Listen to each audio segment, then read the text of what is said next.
Bienvenue dans le ChatGPT de cours de circuit.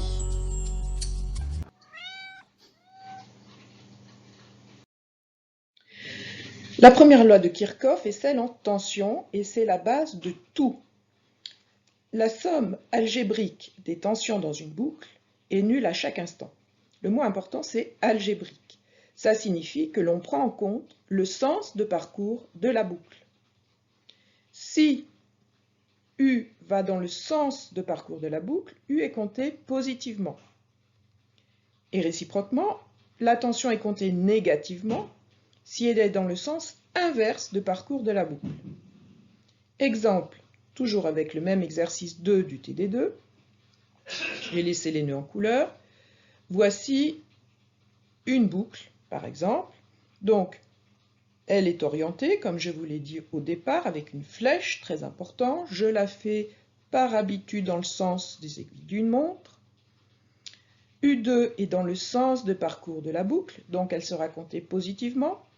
8 volts est dans le sens inverse de parcours, donc elle sera comptée négativement. Et U5 est dans le sens de parcours de la boucle, elle sera comptée positivement.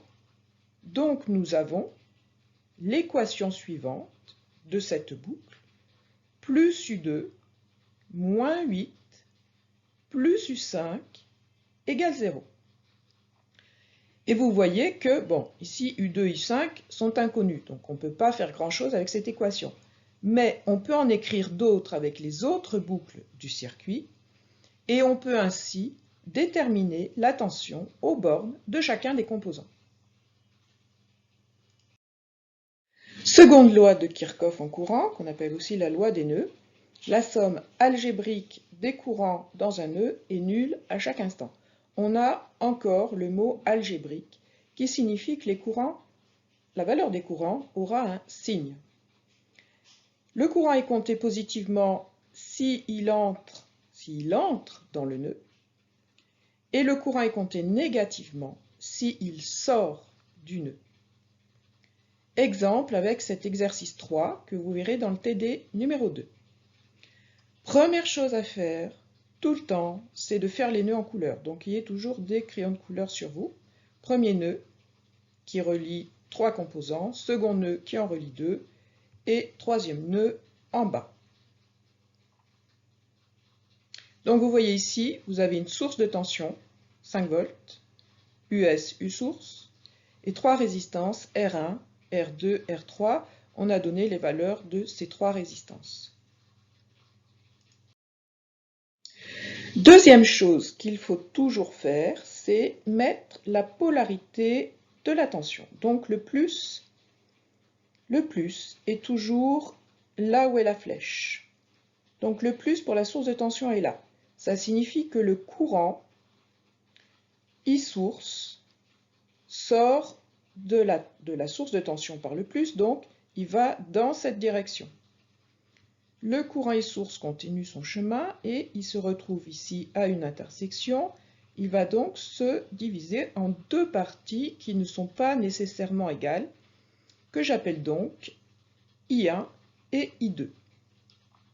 I1 continue son parcours en traversant la résistance 1, et il n'est pas changé. I2 continue son parcours en traversant la résistance 2, puis en allant et en traversant la résistance 3, et il revient ici. Et enfin, ces deux courants arrivent à une intersection, ils se rejoignent pour faire de nouveau le courant IS, puisque nous retournons direct ici à la source. Donc le courant IS est évidemment le même ici avant la source et après la source.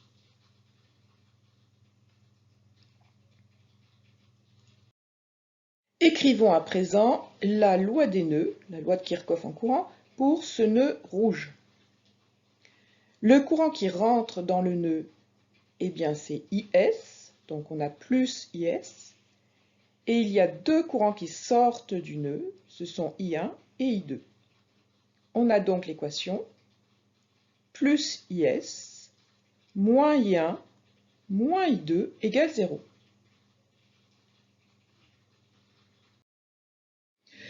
On peut aussi écrire la loi des nœuds sur ce nœud bleu ici, puisqu'on voit qu'on a un embranchement là. Le courant qui rentre dans le nœud, eh bien ça sera I2. I1 rentre dans le nœud aussi, et IS en ressort.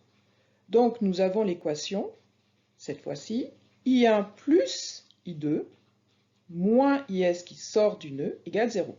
Alors on s'aperçoit évidemment que ce sont ici les deux mêmes équations des nœuds. Donc en fait, dans ce circuit-là, nous avons plusieurs équations des nœuds, mais elles sont redondantes. Donc une seule nous est utile.